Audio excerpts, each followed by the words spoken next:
Oh, God bless. Do this again. Allow on every visit. And then I go to share. I'm going to pick the whole window. I'm not editing this out, by the way, because I don't know how. So, all right, we're here. We're back. This is my album that I picked. But, I will say, I knew that you knew this album. For the audio only listeners, for the audio. Oh, I'm you so picked. Sorry. We are listening to Bon Iver's junior album, 22 a Million. Yeah, how come it stops at sophomore album? Everyone's like, oh, this is their sophomore album. But yeah, well, I guess because after 4, what do you say? Like, you could do senior, but then what? Super senior? Yeah, like, if you have 6 albums, you can't. It doesn't work. And honestly, the proudest thing about this is the fact that today, when I was making this slide, I got all the symbols in for you. I was about to ask you how you did this, because I also made something like this that actually looks worse because I copy and pasted just the track list from Spotify and had to figure it doesn't look as good. Because I was like, I can't type this. Yeah, it took a little bit. Yeah, I had to use symbols and it was fun. 2 caveats though. 10 Death Breast should have 2 dice at the end of it. Couldn't figure out the dice part. Couldn't figure out the dice. Yeah, and that's true. 666 cross. It's like not really a cross. It's like an upside down. Yeah, so that didn't exist. It's fine. You know what? This is actually a nice place to begin, which is just look at this. It's just look weird. at what's. It's just weird. Like it's. It's like if someone was like, "Hey, which song do you like?" You'd be like, "I don't know, 29 # Stratford Apartments." Hashtag is it? I was thinking number sign number 29 or number 29. It is actually so that will come up, I think. So okay, so we're talking Bon Iver. Yeah, spearheaded by Justin Vernon. Which they are a band, right? Yes. So I think so. I was, obviously doing a little research on this. I believe after the second album, Bon Iver, there was like a consistent core group of, I think, maybe 3 people that were like Bon Iver essentially. And then they took a distinct break or hiatus and I think it had said, like, the quote I'd seen was like, won't return in this form necessarily or something. And I believe that is true. So I think, as you know, I love this one live version of For Emma that was filmed years and years ago. And in it, there's like these 2 guys that you do see like pop up in a lot of early videos. One of them, I think, is never to be seen again. And then so they're definitely not on this album, is what you're saying? I don't think so. That's a good question, because I believe this is the first album where the saxophone guy comes in, and like he's been pretty consistent. I feel like I've seen him now since. We don't know his name, and we're not going to find out his name. It's like, who even knows his name? Like, I'm glad I know Justin Vernon's name. Mr. Iver. It's my favorite thing to refer to this band as Mr. Iver, as if he has like so Justin Vernon has an interview that he did actually recently around his latest release, where he's talking about like leaning into the idea of Bon Iver. I don't know if he says it like that, but he's like, people want to meet, like, I think he actually says, like, people want to meet Bon Iver. Like, they want to meet, like, the person, Mr. Iver. And he calls himself that. Oh, I didn't know that. That's a fun little interview. Yeah. So it's like, I know it's a band, but I also know it's really largely him. Even though there is obviously, like, they're playing with a full set of people here. Like, identity-wise, there's like, it's kind of, it's on a line, right? Like, it's a person, it's a band, it's a little bit of both. It's an identity crisis. It's very, maybe like a good phrase is like, it's definitely his vision. Yeah. And then there are other clear people in the band that are supporting like what's happening here. Yeah. And the people who are listening right now who have just Googled this and know we're wrong about it are screaming right now. Yeah, there's probably like an answer. Maybe that's another important part of this podcast, is that we don't do that much research. Correct. It's more vibes based. It's vibes based. So I guess I should kick off. Wait, we do this every time. Do we start with my reasons for picking this or your initial thoughts? We're gonna go my initial thoughts is what I remembered this time. That's what we do. And it is a little weird because this as you might have mentioned, is different than our previous 5 episodes in that I knew this album, and not just knew it, but I have known this album really well for a long time. Since it came out, or not necessarily? Since the day it came out. Yeah. Okay. And would say, I'll even start here and say I love it. I love this album. And so you picked one that, it was a different listening experience for me in the sense that, unlike the past couple that you've done, that we've done together, I'm not learning anything new. I'm not listening for new anything. It's all just, it was mostly an exercise in reflection and be like, who was I when this album came out? And what did I like about it then? What do I like about it now? What has my journey been with it? So a little bit about that. Like I said, I love this album. It came out at the end. Did it come out at the end of 2016 or the beginning of 2016? It's funny as you say that. The answer is yes, but in my head, I'm like, no, early. But I'm thinking school years. It came out in September of 2020 or 2016. There you go. Which in my head, I'm like, no, it's the beginning of 2016. Yeah, that is very much the end. Okay, I get it. Yeah, it is autumn, almost theoretically, of 2016. It was different times. Were you in? Back then. Oh, that's true. You're thinking about that. That makes a lot of sense. I'd forgotten about like the political landscape at that point. Were you also in Portland? So this is the other part of it, is I had literally just moved to the city of Portland, Oregon that month. So like in September is when I moved, or maybe August, end of August. Yeah. Is when I moved. And so I'm really excited to hear what your connection is to this album, because I'm going to tell you mine. The experience of this album for me is a really lonely one, because I was really lonely at the time that it came out. I've had basically in my life 2 distinct periods of loneliness in my 32 years, and this was one of them. And I played the hell out of this album, and it was sort of my soundtrack for that whole 6 months after it came out. And it's interesting because I wanted to talk a little bit about the imagery and the track list at some point today, because I think that what we're looking at right now, frankly, contributes a lot to the way that I interpreted this and feel about this album, in addition to where I was in my life. To me, this is a really dark, not very well lit album. And if you look at this cover, it's like, okay, that makes sense. It looks like a it's also person very crazy. confusing. Yeah. And at the time, my life was I was literally in a place that I had moved to that was like, oh, it's the end of the year. It is literally dark and rainy and I was really isolated. And so that's what it all sounded like to me. And what's the other part of it that's interesting is that when it was released, and still now, even with 2 more albums coming after it, is sort of a singular experiment in the discography of Bon Iver as well.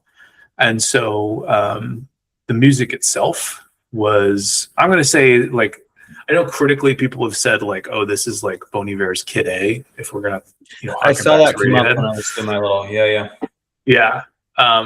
Which I agree with. It's a real experiment, and it sounds like it. I remember listening to this and being like, I gotta put these pieces together. This is crazy. This is a puzzle. And it looks a little bit like a puzzle. Yeah, I see what you're saying. Okay. I like that.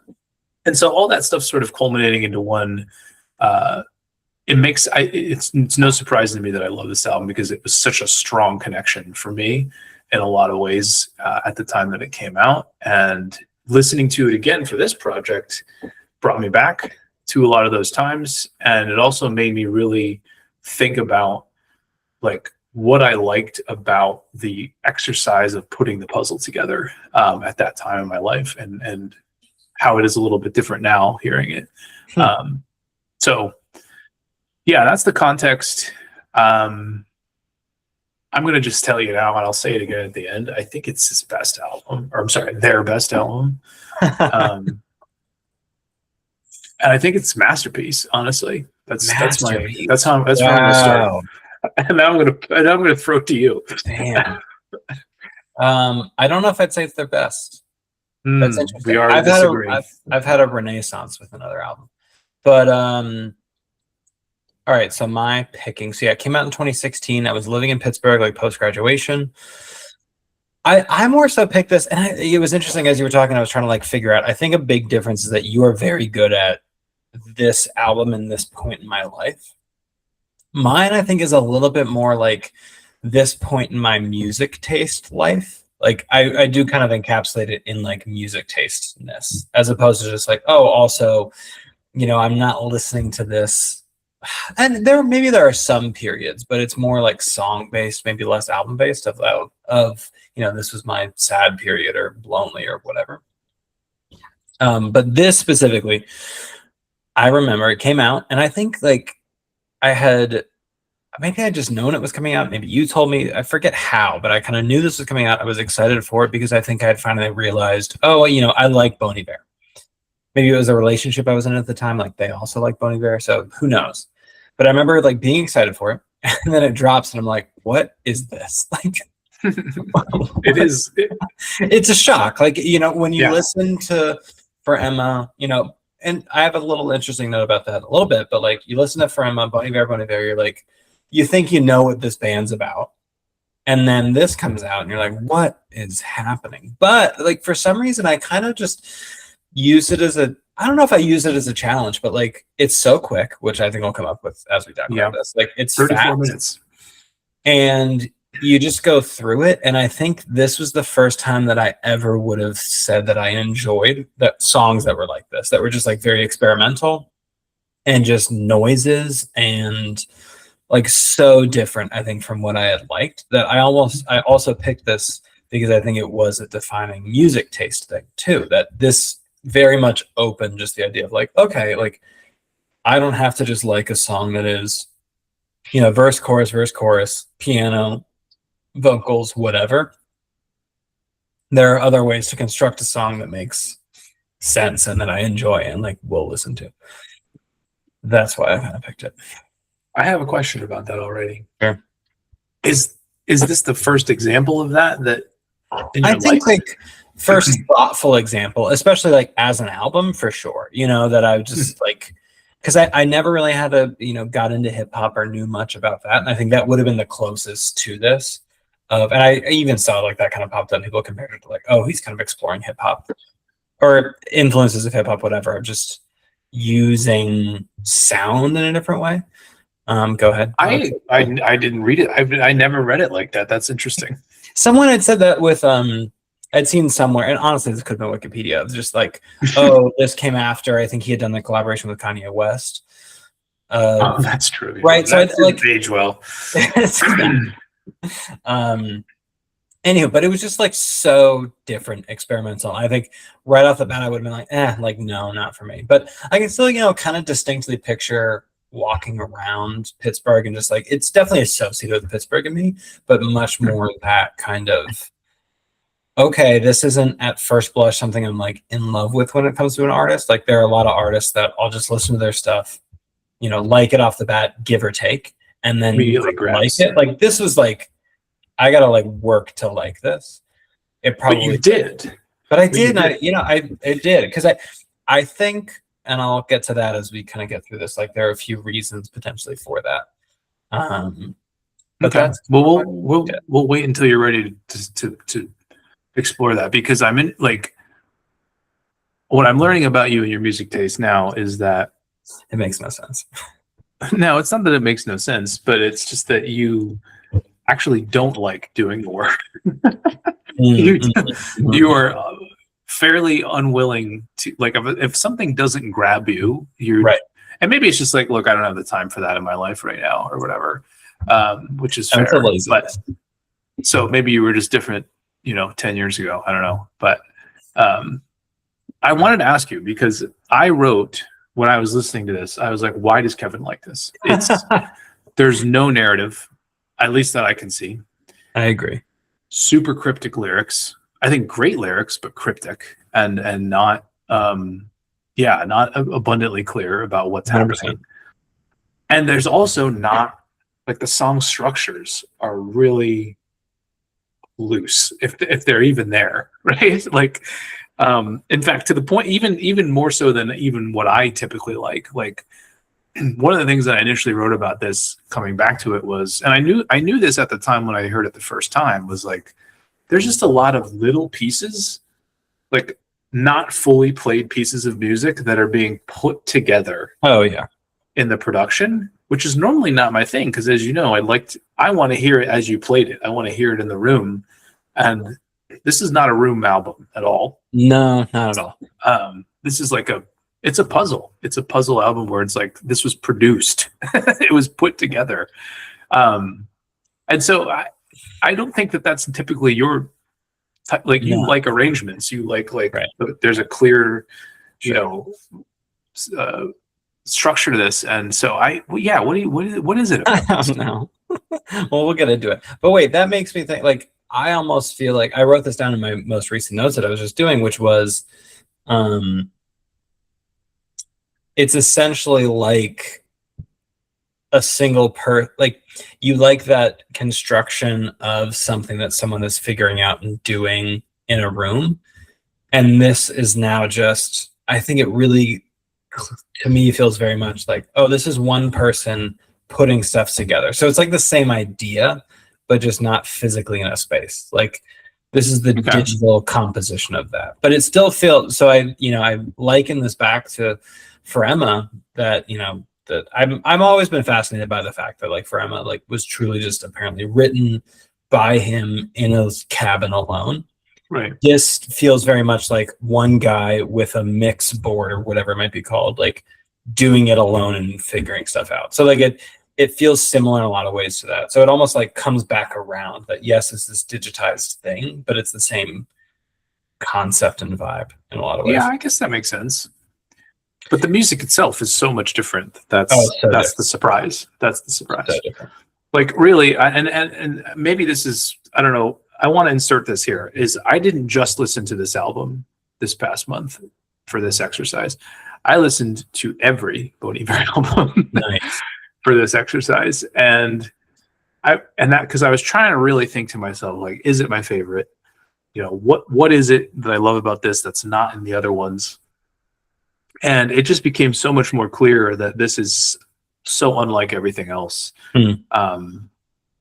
That I don't even think I realized that until, a week ago, 2 weeks ago, during this. I always knew it was like a little bit like outside of what he normally did, but I don't think I really put together, like, especially now when you have the picture of his whole discography, where it's like, at the time we only had 2 albums before. It's like, oh, he's doing something a little different. But now it's like, we heard 2 more after that, and they're not that crazy. Isn't not that crazy, but like, I almost feels like Max. To me, I is like, maybe this was a very big turn, but then I is like a blend of the first 2 albums and this. Like, it at least kind of finds that the pendulum swings back a little bit. Yeah, I agree with that. I mean, you're right that this is still like the most different for sure. I get that. Yeah, so this is the thing that I wanted to come to, which is that, like, I could not stop hearing these songs as like just culmination, like just like Frankenstein of like 5-second moments. Like, it's really all they are. All of it is just like, here's 5 seconds. There's one song on this album, maybe 2, where somebody plays an instrument all the way through, where it's just like, we're just playing for like a minute. Sure. And I doesn't really do that. I mean, it definitely has some experimental production techniques, but the songs play out. The most recent album, there are several songs that I really like that are like, they play out fully. They are like, very clearly just like adult soft rock kind of, it fits a mold, is my point. And this just is not at all. It really. Yeah. As you're saying that, I guess I'm kind of realizing, like, I at least is as though you took, how many tracks there are, 10 of the little bits from this, and then actually made them songs, as opposed to be like, no, like, that bit's it. We're going to shove it with some other bits. But you're like, okay, like this little riff, like let's turn it into a song. Whereas this is just like, oh, throw it in a minute 1:37. You know, right, and then we'll find 500 other things to make a song. Yeah. So, and honestly, that's what I find impressive about it is that, like, I don't know if I can name other artists that could have made this. I really don't at all. And I think that's what makes me think masterpiece is like, I kind of feel like that's the definition of it. Even if it's not your favorite thing in the world, is this something that could have only been made by the person or the people who made it? If that's true, kind of a masterpiece. Like, I like that. Yeah. That's how I feel about it. I don't know if that really is true because I know nothing about music production, but I haven't heard anything quite like it before or since. So, man, there's a lot going on in this album art. I keep looking at it. Like, word math is in here. Did you see that? Wait, let me see. If I can Bottom right, there's an upside down guy, and he's in look between at that math. MATH. The math ahead, the math behind. It's Moonwater. It's Moonwater. Okay. Okay, we gotta get into it. Otherwise, we're never gonna talk about it. Okay. All right, we kick off with 22 over Infinite Soon. Yeah. I think this is like, see, now I don't really have my notes here. Oh, wait, maybe I can do that. Does that work? Oh, this totally works. Can you still see what I just see 22 million. Okay. All right, perfect. Well, let me do this. What if I make a new one? He's learning how to use, everybody is learning how to use Windows. Out of here. Year of our Lord. To me, this is like very much just an opening song. I don't know why, but like it just feels like an opening song. And it is. So if it was on track 5, it would be like, this is horrible. It's out of place. You know, that's a really good question. Because I think that's something too I've really been struggling with this is like, did I think this immediately? I don't know. But like now it just feels so apt as a thing. I like the little like it might be over soon little metaphor. I don't know. It's a little like breaking the fourth wall of an album. I mean, it was over soon. It's 34 minutes. It's really fast. I did see in my limited research that this was very much about his rise to stardom and like struggling with the feelings of that, which I think does make sense. You know, when you kind of think about that. That really helped like in my most recent today, like last listen.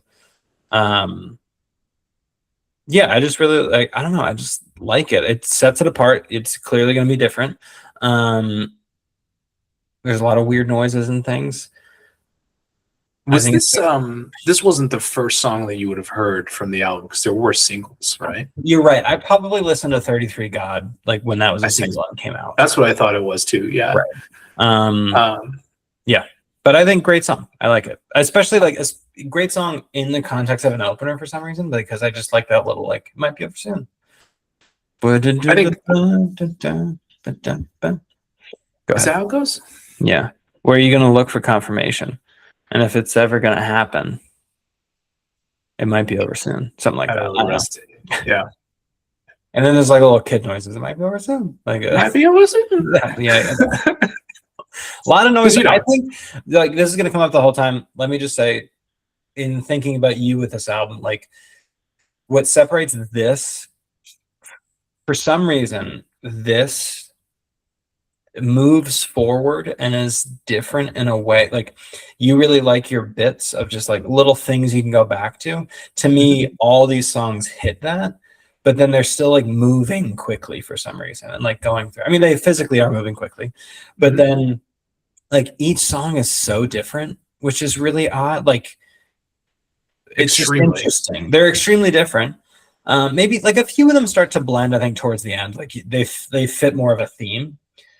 But a lot of the ones in the middle, you're just like, they're all different. So I think like to me that really helps that, okay, that's the dynamicism. It's not like I'm listening to 5 songs that kind of sound the same and maybe have some little notes here and there. But like every song has its own little hook and I can go back to it, so on and so forth. That's it. You may have already known that like the answer to this, but did you think I loved this album? Yeah, I was pretty sure you liked this album. Okay. Which again, I almost like in the same ways that you're like, why does Kevin like this album? I kind of have those same thoughts of like, there's a lot of auto-tune here and a lot of like clear I know. production things that you're like, well, does Rocco really like this? So I'm curious to hear which songs you think are amazing and which I do. I wonder how that's going to shape out. Anywho, well, I think Over Soon is a great song. Okay. So we're on lockstep there. I think it's, until you said it out loud, I don't think I explicitly thought this, but you're right. I don't think it would work if it was in the middle of the album. It is like a really good opener. It is a good opening song. I think it is written. It's probably written with that in mind. Honestly. Yeah. Feels constructed like that. Yeah. And I think it. So I know we've heard at this point in time, before we've heard the album, for the first time through, we've heard 33 God already, right? Like that was the single. And I do remember, I have some notes on that experience as well. Yeah, I remember that lyric video too, like distinctly for some reason. It was wacky. And so that, like knowing that exists and then hearing this for the first time, like playing it, being excited to play the album and going like, oh, this is what it is. Those two things in combination, I remember having a moment where I was like, oh, this is going to be a wild ride, right? Like, because it immediately puts you into this. First of all, like that looping auto-tune voice in the background, like it's like, this is not Bon Iver at all. This is nothing like we've heard before, right? And then there's just these like piece after piece. It just builds, like there's these little tiny pieces that just keep kind of like swirling in and out of the mix. Yeah, I don't know. I think it personifies this album really well, and that's what makes it an opener. Is it's like, this is the thesis statement. Yeah, no, I see what you're saying. Yeah, maybe that's also a nice way of putting what I'm kind of subconsciously getting of like, oh yeah, this is setting you up in the same ways I felt it with OK Computer. Like that first song just gets you in the sense of, like, this is what you're gonna listen to, guys. Yes, this is what you're gonna listen to. Yeah, it does it really well, and frankly, I think if you're somebody who's never heard this album before and you listen to Over Soon and you don't like it, you don't have to spend the next 30 minutes on the rest of it. But really, you could lose these 30 minutes. Like, just listen. You could. Like, it's probably fine. But, I have a feeling you're going to feel the same way you do about the rest of the album. Yeah. So, in that way, it does that really well. So, I gave it a great. I agree. Is that like really loud? Can you hear Max doing all that stuff? I did hear something, but I don't know what it was. She's whatever. She's being a cat. She's being a cat. All right. Then we get into, is this 10 Death Breast? 10 Death Breast dice. Two dice. Oh, it's two. They're both 5s, so it adds up to 10. That makes sense. I remember seeing that in the album art. Why are there numbers? I don't know. None of it makes sense. This, like, as you were talking about it earlier, I'm like, this really feels like, those serial killer notes. Like, this is what it looks like. This is Zodiac killer stuff. Yeah. Yes, that's what it looks like. I just thought about that. Like, there's only 2 of them, track 6 and track 8, where the number it lines up. Yeah, lines up. I remember thinking like years ago, I was like, well, some of them could line up. So, well, okay, here's some, I'm getting crazy, but like 4 and 5, if you add it together, you get 9. Cool. 666. Okay. That's all I got though. That's it. That's it. That's the other one. Okay. 10 has a 0 in it, so I did think that too, but I wasn't going to say it. I said it for you. All right, we're on track to 10. This gets right into it. And I think I remember hearing this for the first time and being like, oh, okay, like, I don't like this song. Like, this is just, like, not for me. Because it just is, like, right in your face in the beginning. And this time listening back, my notes were essentially, like, I almost want to hate it, but I think there's still just, like, redeeming qualities to it. Like, there's always something you can go back to and just, like that little bit. It's really odd. I hate how it starts. Or not hate, but like it's not for me. It hurts a little bit. Yeah. This is not a pretty song. It's not a pretty No, you're right. Like, to me, it feels very like mud, dirty. Yes. Industrial, even. Like, oh, that's a good machinery. Word. Yeah. Yeah, I feel similarly. This is, to me, easily the most challenging listen on the album.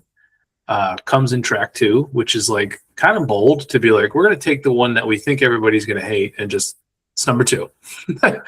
And we're going to make it loud, and we're going to make it abrasive, and we're just going to put it right in your face. Like you said, right in your face. That being said, there is like a good spine here, is how I would say it. Like there's like good bones to this song. And there are elements that I like. So I actually said it was okay, because I don't know if I can get to good. Because I think it could have been like, this is one where it's like, if he had like 6 more months to produce this album, this is probably a different song, you know? Like, you know how sometimes when you make stuff, you're like, what am I done making it? This feels to me like it could have been one of them that he would have wanted a little more time with. It's a bold statement, Rocco. You're like, this is the one he was still working on. That's how I always read it, is like, but I also think it was bold to just be like, we're going to put it right at the beginning, and we're just going to throw it on there and make it. And like, it feels like a choice. It definitely feels like an intentional choice. But I still I like where it ends up. And I think that's where like a lot of this comes through, like on the song level and also album level, is like, I really love where it ends. Yeah. That it just keeps me like wanting it again for some reason. Even if it begins in a horrible way. Yeah. It's like animalistic. Like, what is going on? It's just like, you're like, all right, I get it. But I'll wrap it up. But like, then there's little things. That beat that we're talking about that we hate really does sound kind of frantic. Like, to me, it's like somebody running away or something. It's like really heavy footfalls.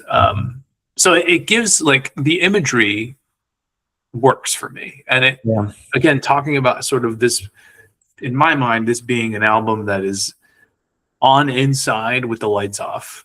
Like, this song fits that. You know, it's actually a little bit scary, honestly. So even though I don't really like the song, I still can't say it's bad, and I still feel like it has a place. Yeah, and it has some good stuff to it, honestly. Maybe also part of, so I gave it a good song, but you know, as you're saying that, I'm also thinking like, I feel like I'm almost less critical of this, because even as you say, like, you know, it's not, you know, that good of a song or whatever, I'm like, but it doesn't even fit my conception of song, that if like I don't like the first 10 seconds, it's over in those 10 seconds. Because maybe that's it. Like, generally, if a song starts off a certain way, that's going to exist in somewhere else throughout that whole song, and you're just dealing with that. But in this, like, once you get past that like initial bit, like, it's definitely different. And I think I need to re-listen to it a little, because I feel like it lasts more than 10 seconds, but I might be. Like, the part that I find abrasive and grating, I feel like it's not just 10 seconds. I get that. But in my head, the beat, I think I'm okay with that. Like, how does it do? I forget. Like the vocals that come in. Whatever. Incredible podcasting. I gave it a good song. He's giving it a good. All right. Track 3, 715 Creeks. That's how I say it. Which I had an epiphany during this one. So I happen to know that Bon Iver is from Eau Claire, Wisconsin. Mm-hmm. And I also know, because I used to live in the Midwest, that 715 is the area code. Claire, Wisconsin. Look at that. Which I just never thought about until today, and then it kind of hit. That. This one's kind of forgettable. Like, what I'm trying to even think. I put notes on auto-tune in this, and I remember I think this one's like a pretty deep auto-tune one. This is only vocals, and it is fully auto-tune vocal. There is nothing else but auto-tune vocals in this song. Say some of the words. Down along the creeks. I remember. I forget how that goes. Yeah. Okay. You got it. So this is a one too that like I give it a good, but I think it's because of the context that like it resets you to set you up for a great song. Sure. Yeah. I mean, it has to, like, if you went 10 Death Breath into anything else, you're like, I don't even know where I'm at right now. So this is like, it's the actual inverse of Death Breath, because it's like Death Breath is like pounding on the fucking table and like industrial music. And this is like, it's just singing. I mean, it's auto-tuned singing, but it's just singing. It's all vocals. Which Yeah, I honestly, I like it more than. So I said it was good. I like it more than Death Press, even with the auto tune. Yeah, well, mostly because in this, I remember thinking this. I wrote it down in my notes, and I think it's true that I don't think this would have worked if he wasn't a good singer. Like, I'm not thinking he's using autotune because he's not a good singer. He's using autotune to help him. You know, he's not using it to cover something up. No, it's a device to be like, yeah, I'm using it here. Okay, right. Yeah, I hear you. So it works for me, and weirdly enough, I feel like it's like, even though it is autotuned to hell, like I feel like it is really emotive and human sounding. So I like it a lot, and I think it's bold because it's like there is nothing to hide behind. Like, if your singing sucks, this song sucks. That's it. The whole thing is just carried by what do you do with your vocal performance. So I like it a lot. It's funny. I never would have, put Justin Vernon, aka Bon Iver, into this category of like having a good voice until I had watched this one video, and I've sent it to you before, but like those two producer guys talking through music, they were interviewing someone who had worked with Bon Iver, and they just kind of harped upon like, oh yeah, he's such a great vocalist. And I'm like, I never would have like thought that, but like as you kind of go through it now, like I watched this probably a couple of years ago, you listen to all the stuff, I get it. So I kind of see what you're saying. Well, he's primarily a falsetto singer, which we hear a lot on this album, but there are other albums where he doesn't do that as much.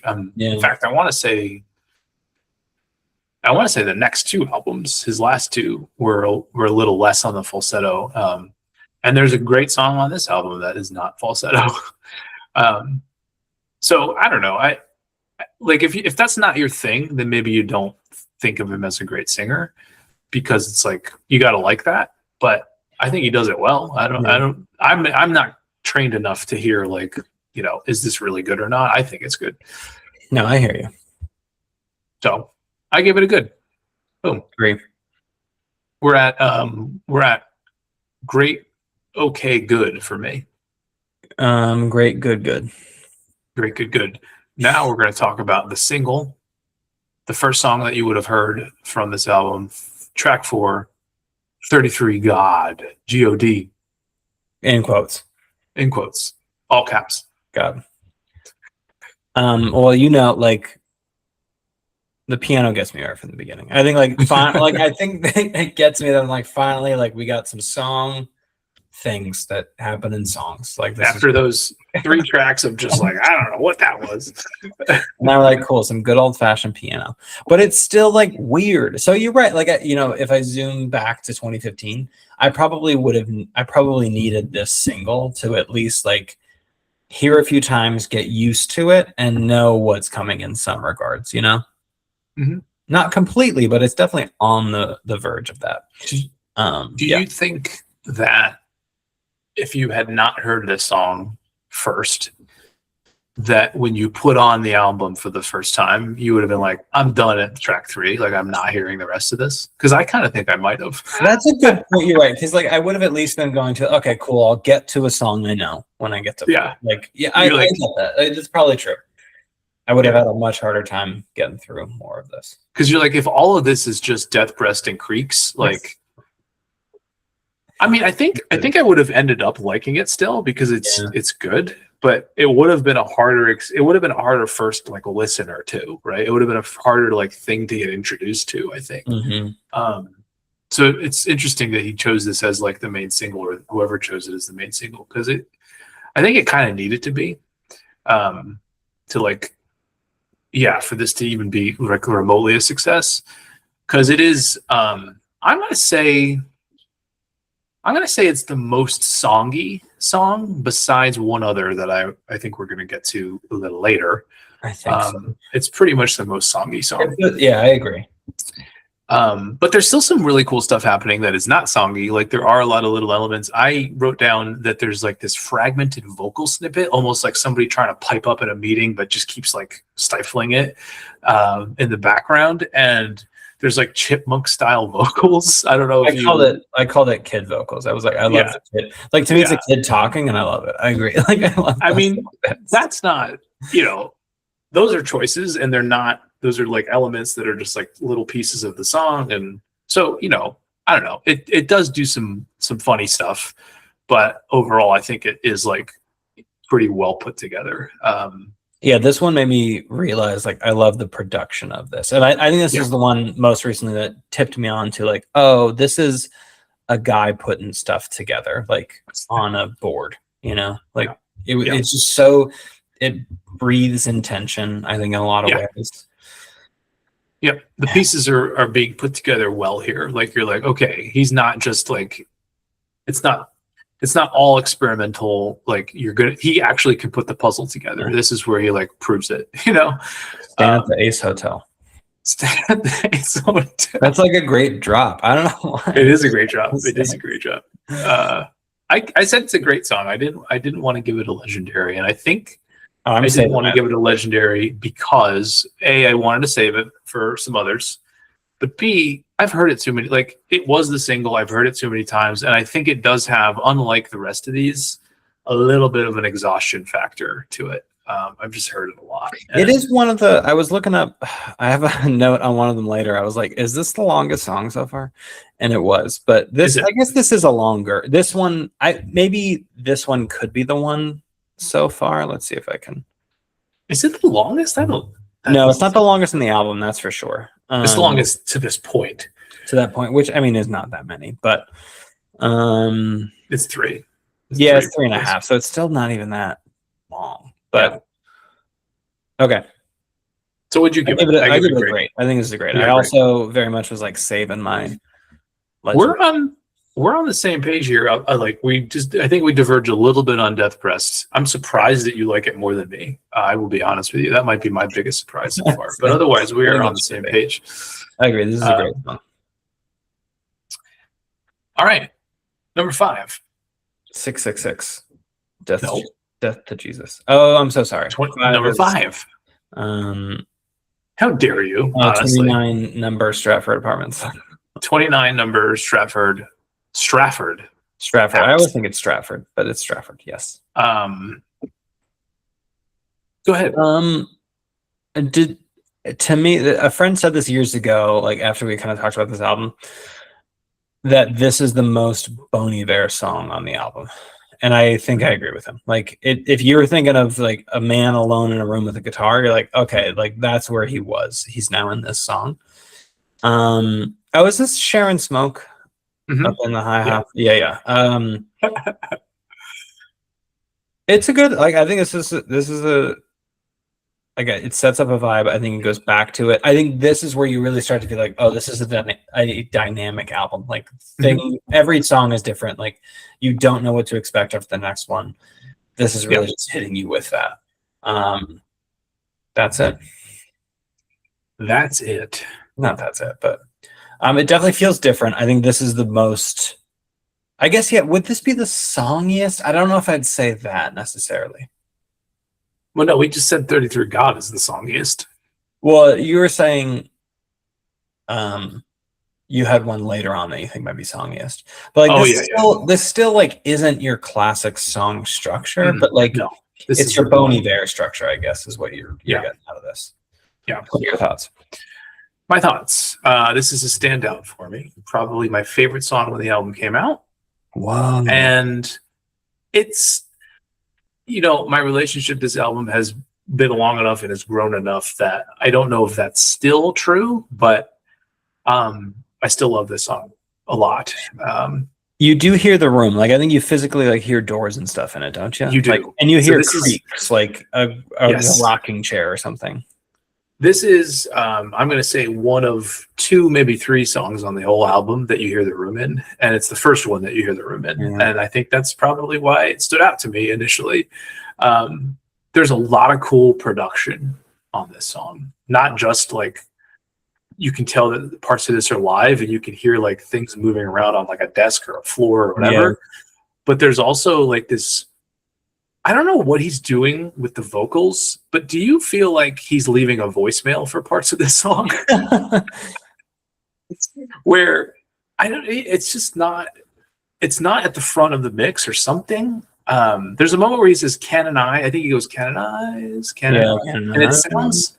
It's not like into a microphone. Like there's something else happening in between him and the recording, and I don't know. I love that sound. I love that effect that it has, and I will say it's the first time that the album slows down a little bit and like breathes a little bit. I wrote this is kind of breezy and like a windy like song. It's what it evokes to me. Gives you a little break from the past. Like yes, it's a good. I mean, it's we're half. You don't really have a halfway on a 10, but it feels very kind of halfway-ish. I get that. But it's moving fast to this point. And this is the first time that we get to like stop and stand back for a second and go like, to me, it was the first time where I was like, what is this about? And I think I'm starting to get like the lyrics are still cryptic and like a little bit nonsensical, but it's when I start to understand like what this album is about and what it means to me, which is a deeply reflective album. And it is deeply about like, who am I and like, where am I, where am I at and where am I going? It's how I listen to it. And there's these moments where, he says like, oh, and yeah, you're on your own and stuff like that, that like really connected with me when I was literally on my own in the middle of like trying to make a life for myself in the city. And I don't know, like it really, this is the first song that really like it came through for me and grabbed me and was like, oh, like, you can relate, you can actually relate to something here. It's not just cool, so all that to say, I gave it a legendary. Yeah, I'm surprised. I should have picked up on that, but I did not expect that fully. I gave it a great. This is a great song. Give it a great. Okay. This was the one that I was like listening to it today. I was like, is this the longest song? Like, what's going on? Because it does. It definitely feel. Maybe that's why it also feels like a halfway point. Is you're like wrap it up. It is so much longer that you're like, you almost feel duped that. Oh, are we still on the same song? Because everything else has really just felt so quick. Yeah. Until this. It has. That's true. It is. It is the one that lingers for a bit. Yeah. And then we get to 6. And then we get to 6. 666. 6 upside down T. 6 is hanging. 6 is hanging on something. Hanging on your, I don't know what it is. That also came up to me as like you're right. Counterintuitive to a lot of me is I don't know what he's saying in most of this. Like most of the album. I don't know. It is just like just the whole time. I at least can like keep with it, with the beat and like, all the music. Anyhow, when we listen, so anytime I have Bon Iver on in the car. Like Olivia kind of makes, well, I don't know that she makes fun of it like actively, but we were listening to, I actually don't remember what the song was. I think it might have been from his most recent album. And she was like, oh, I can actually understand what he's saying. I was like, that's funny because you're right. You usually don't. You usually don't. Even in the first album, you're like, I don't know what he's saying. Anyhow, I totally agree. What he's saying. Yeah. What is going on here? 666. 6 This feels like a very just like interstitial song. Like it's just interstitial. Here's my hot take. I think for some reason, and again, this could be I don't know. There's no way to suss out true immediate thoughts versus now that I know this album so well. But to me, 6 and 7 tracks are just like holding you over and building up tension to get to 8. Like we're trying to get to 8. I see. And 6 and 7 are just doing that. I'm surprised. I thought you were going to say more about this song. I read it as the centerpiece of the album. Actually. What? Mm-hmm. Maybe I got to re-listen to this one. Yeah, I mean, it has an enormous drum section in the middle of it that really does feel like a fulcrum. I heard about it. Is that the song? I heard about it. It's like Phil Collins comes in and like whoever's drummer for Genesis. What was he the drummer for Genesis? I don't know. That is okay. So yeah, it was Phil Collins. I think he actually. You should check the liner notes, see if he has credits on this album. You think it's Phil Collins? It's exactly his type of drumming. Like, I have the album. I'll go check after this. I read it as like this is the moment where you are like meant to be in a song and like pay attention. So it's interesting that you saw it as like read it as like I'm just getting somewhere. I'm trying to move through this. You're right. As I like listen back to it, I think I was harping too much on the beginning of it. Like I kind of made that, and you know that's the tough part with a lot of these songs. Like if you just judge it based off the beginning, it's very different when you get to the end. And you're right. Like thinking about the drums and and I do like the transition into Moonwater. It's a good transition. Yeah. Yeah. I think it's very solid, and there's also some good lyrics. Again, things that walk to the theme of like, that's not how that's supposed to feel. No, I don't know the path. Like these sort of like cryptic, like I'm lost type lyrics that really like with number 5 with 29 Stratford Apartments sort of make me realize like, oh yeah, he's really like he's trying to find himself here. Like this is what this is about. So it fleshes that out more. I don't like it as much as I like Stratford Apartments, so it's not legendary, but I think it's great. You know, I gave it an okay, but you're making me re-question, so I'm gonna go. He said okay. I'm gonna go okay, borderline to good. I'm sorry. You gotta give that another listen. I think you're wrong about this one. I might be wrong about it. I think you're right. I think you're wrong about this. This is like to the bathroom doing like the second half, and I missed it. This is a set piece song when you're like, this is an interlude. Okay, we digress. That does take us to 721 Moonwater, which I do agree with you about. With what you said initially, which this feels like this is just tension building. This is just like buckle up. This to me is like what's the word that I just used a moment ago? An interlude of sorts. I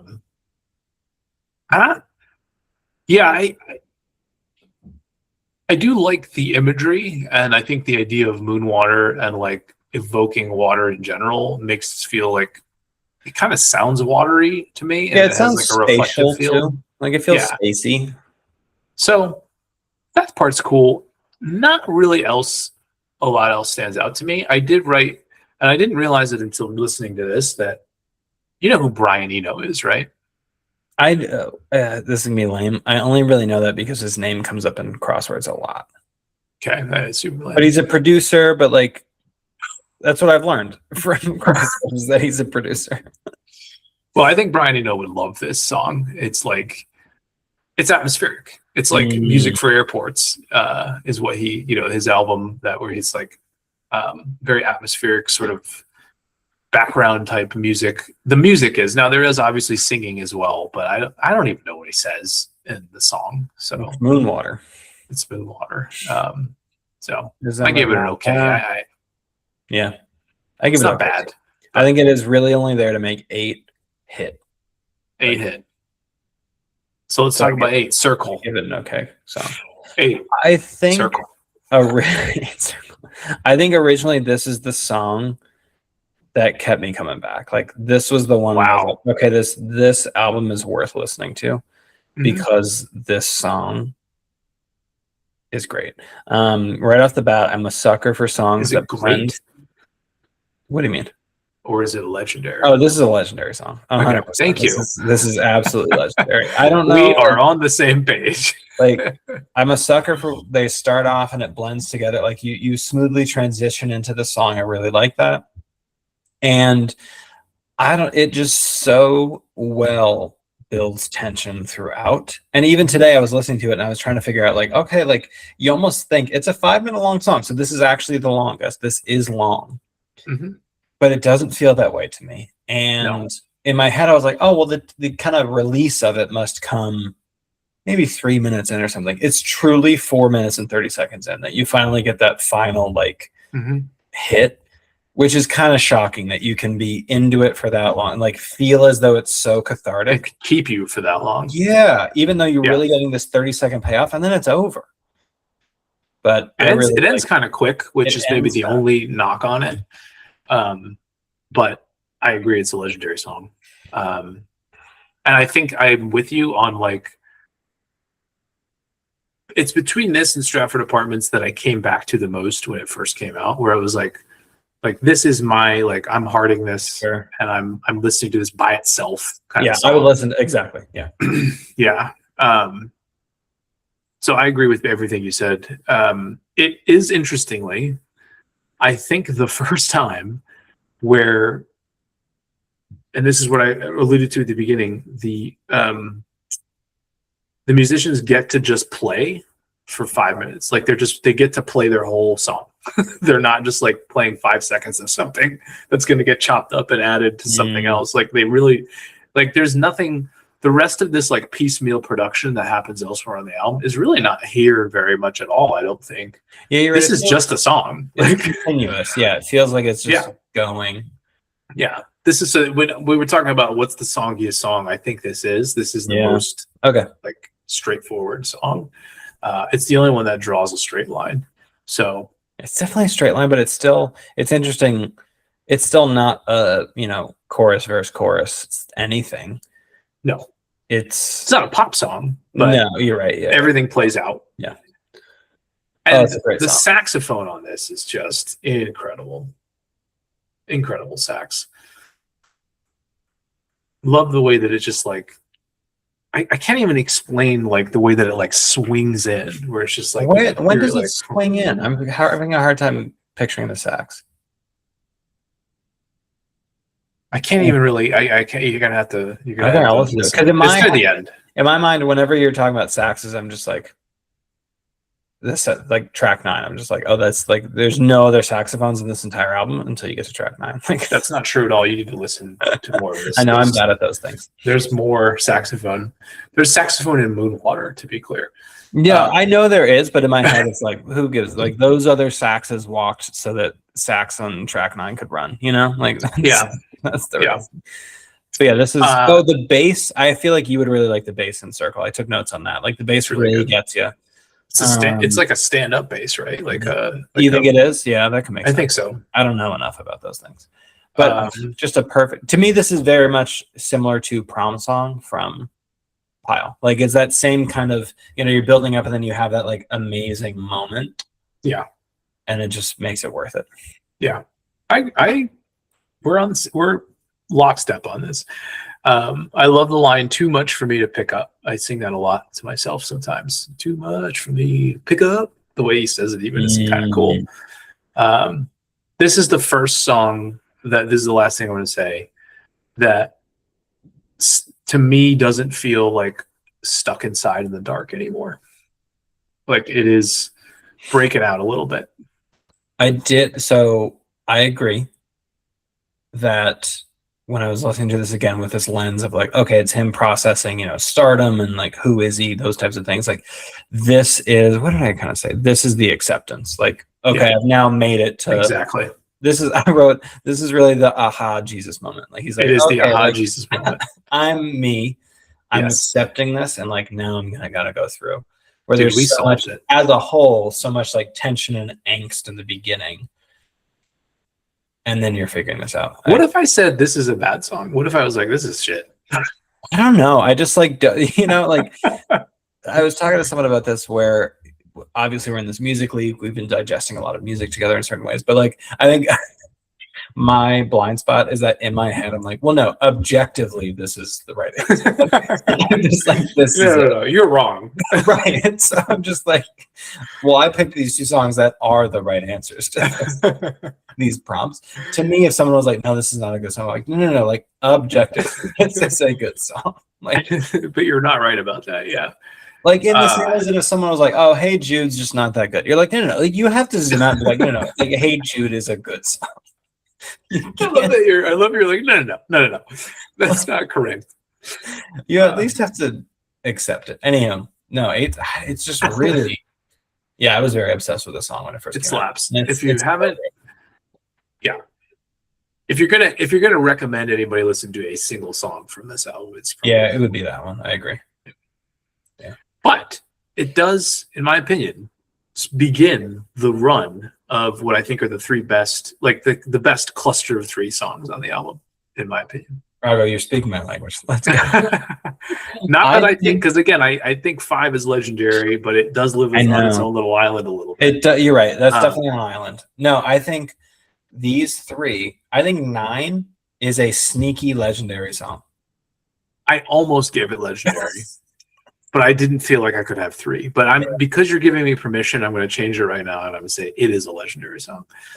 It's sneaky. Like, I think even like, again, I earlier listening to this would just listen to 8 and just feel like I was in such a high that I'm kind of like not really paying attention to this song. But it is also a great tension and release song. It's so good.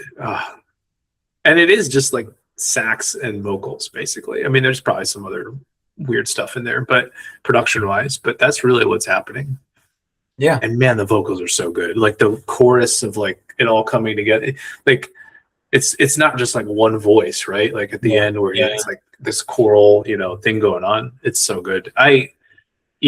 It's legendary. I initially identified this album somewhere like, a couple of years ago as like one of my desert island songs, like because I think it's a survival song. I think it's like I made it through the other side of something, which kind of plays hand in hand with 8 of like kind of breaking through a little bit. And so I hear that 100%. I love the is it carved for a while it's caught in fire? So this is what I love about it is for a while it sounds like caught. I'm pretty sure it's carved. And maybe it's a little of both. I don't know. I agree. I love it when it's ambiguous. Yeah. And just it's a statement. It's a statement of like we made it. Yeah. So I don't know. The saxophone is dope. The vocals are dope. It's a legendary song. Great sound. Listen to it. It's quick too, right? It's like we don't need to spend 4 hours on something huge. It's simple. It's great. And then we wrap up. And again, in the same way, I keep saying and again, but like in the same ways that the opening song is such a good opener, I think this is such a good closer for some reason. Yeah, agreed. It just the way this ends, I completely agree that 8 to 10, great 3-song run. That's what it makes me just want to start over again because I'm like, oh, I know where we're going, so like let's get going there again. Like it really just I can remember this being and just have this feeling of it's in my car on CD and like I'm okay just going back through it, looping it. Yeah. I think this is definitely one of his best songs. It is very similar to a lot of album closer. Like this is the type of album closer that Bon Iver writes. Is like it's rarely a really definitive statement. It's often kind of like a sigh, like you let out a little bit of like, like after all that we digested. Yeah, I like that. It's definitely an acceptance song, and like there's a resolution to it. I think that's what it is. There's a resolution to it. Wait, what are the little bits from this one? I can't bring it to head now. What are the lines? Like lyrically? Yeah, what are some lyrics in it? Couple of things that I like is I worry about rain and I worry about lightning, but I wash them off. And then the thing that he says that's a refrain is if it harms me, I let it in. Which is awesome. Great. This is a great song for me. I gave it great too. I couldn't give it another legendary, but that'd be a bit excessive. It would be a lot. It would be like you guys are doing too much. Yeah, legendary would lose its meaning, so it's fine. Yeah. Love it though. I don't know if I have any other notes. I agree. I think as an ending song, it's interesting. Bon Iver is probably, I don't know I as well or Bon Iver, but like I feel like I've digested all of his music pretty well. More so than other artists. Like I think a lot of times, with 5 albums, you're going to lose some here and there. And I think even with 3 or 4 with other artists that I just kind of lose it. And I just like it all. I did some little notes I wanted to get out there where I didn't know the seasons thing until you had mentioned it maybe 2 or 3 years ago, where each of the first 4 albums are like meant to be a season, like represent the season. Yep.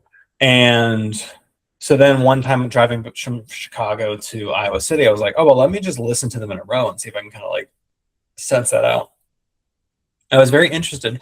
To me, the ending songs always kind of like tease into the next one. of the next Yeah. album, where like it actually kind of makes sense. Like I agree. If you listen to 22 Million, you're like, what happened? But for some reason, you listen to the end of Bon Iver, and you're like, oh, like you're getting at some things, like because that ends with Beth Rest, and like it's funky. You know, it's definitely not your for Emma. So I really like all that stuff. The Renaissance I was going to say is that actually like Sable Fable has really like come back for me, where I'm like, oh, this is a wonder. So I think that would be. This is your favorite. I think Sable Fable. I think might be my favorite. It's recency bias. We're gonna let that bake for a little while. We'll come back to that in 6 years. Get out of here! I think it's great. I've really been digging that. Anywho, I think that's too. Frankly, I think it's good. There are moments that I really like. There are songs I really like, and are of his best. But it's just like there's too many stinkers. There's so many things that are like I just want to skip this. How many skips in it? Okay. Yeah, so you gotta calm down. But yeah, this one I wouldn't skip anything because you don't need to. No, it's over in 2 minutes. No skips here. 0. This is a fun experiment. Yeah, it's what I want to say about it is that it's a saxophone album. It's a vocal performance album. It's an auto-tune album. It's a piecemeal Frankenstein type album, and somehow gives me the raw human emotive feel to it, that it doesn't feel like it came out of a laptop. On some of these songs, like 8 and like 000 million and like Stratford Apartments, I can hear the room enough that it brings me in. The fact that it does all of that in 34 minutes is really, I mean, again, I come back to Masterpiece. Like, I don't understand how it was possible. It feels like it should have fallen apart in places that it just never really does. I mean, even on the risks like Death Breast and Freaks and Moonwater, where it's like, like I could take it or leave it. Like there's still cool stuff there. There's cool stuff on all of them, and it feels like if you took the song out, it wouldn't be the same. You know? Yeah. It doesn't do enough to lose you. Like I agree. If there was a second song like Death Breaths right after, you're like, oh, okay, like I'm kind of out now. But like I'm kind of out. Things are over fast enough, and it's just interesting. I think this is a perfect encapsulation of like the medium between us. Like that somehow this overlaps that we both like it. Like this is the overlap album. Yeah, I had the same thought of like. And I don't know if we like different things about it or the same things, but it just happens to like scratch the right itch for both of us. Right. And yeah, it's a banger, man. I wonder, I haven't done a lot of like internet sleuthing. I wonder how it's 10 years old now, like what its legacy is and what people think of it now in the context of all of Bon Iver albums, and like, what do Bon Iver fans think of this? You know, is this like, do other people think it's a masterpiece, or is it like, oh, that was a little weird, or like, I just have no sense of that whatsoever. Like, this album was such a like unique and like insular experience for me, and it still is. Like, I still see it that way.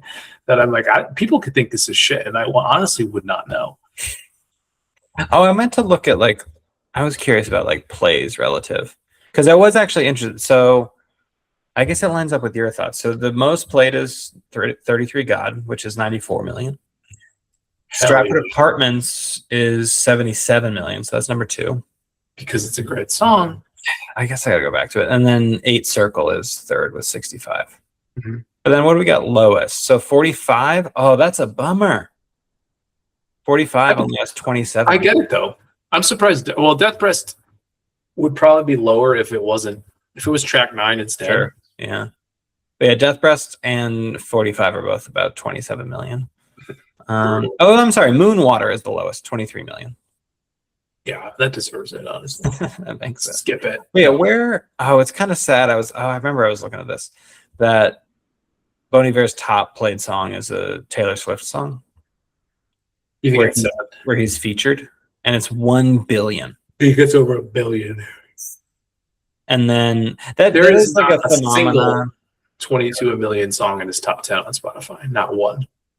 Oh, that is interesting. You're right. Well, okay, but it's also picking like Heavenly Father is 3 million for some reason. It's picking up on. Okay, well, 9 of them are correct. I see exactly. Yeah, and some of them I don't even really know. 2 of them are Taylor Swift songs. Hilarious. Yeah, it's tough. I don't know what Roslyn is. I don't know that either. But then Skinny Love, of course. Mm-hmm. Yeah, I love the lore behind For Emma as like to me that story is very interesting. I think You love the lore. it's very fascinating to me to like that, remember, because thinking about Olivia Rodrigo, just this idea of an artist having to just like create, and that was literally that, right? Like Create their way out of something. Yeah, like he had to do this so he wouldn't like kill himself or something. Like I'm just in a room alone. I just love it. It's great. We should put you in a room alone with a guitar and see what happens. Not much. I think I would get bored after like 7 minutes. You're like, I can't play this stupid thing. I would just give up. I'd rather sit and stare than try to figure it out, maybe. I don't know.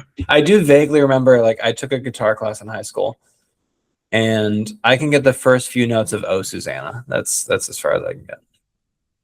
I don't even know what those notes are. I can't picture that. I can't hear that at all. Oh, Susanna. Like, would you play the... Get out of there. Did she just bite you? She did. She bit my leg. For what reason? No, she's just being cranky. She doesn't like it when other people are talking and she can't like be a part of it, which sounds insane. All right. This is a great experience. I'm glad we did this. I think, like I said, I picked it a lot because I wanted to venture into an album we both know. So I'm curious, do we like it in different ways, whatever, all that stuff. And you had mentioned before a theme of picking albums that are important to music taste, like you as a person and your music taste. And I think this also scraps that itch. It does both. Yeah, 100%.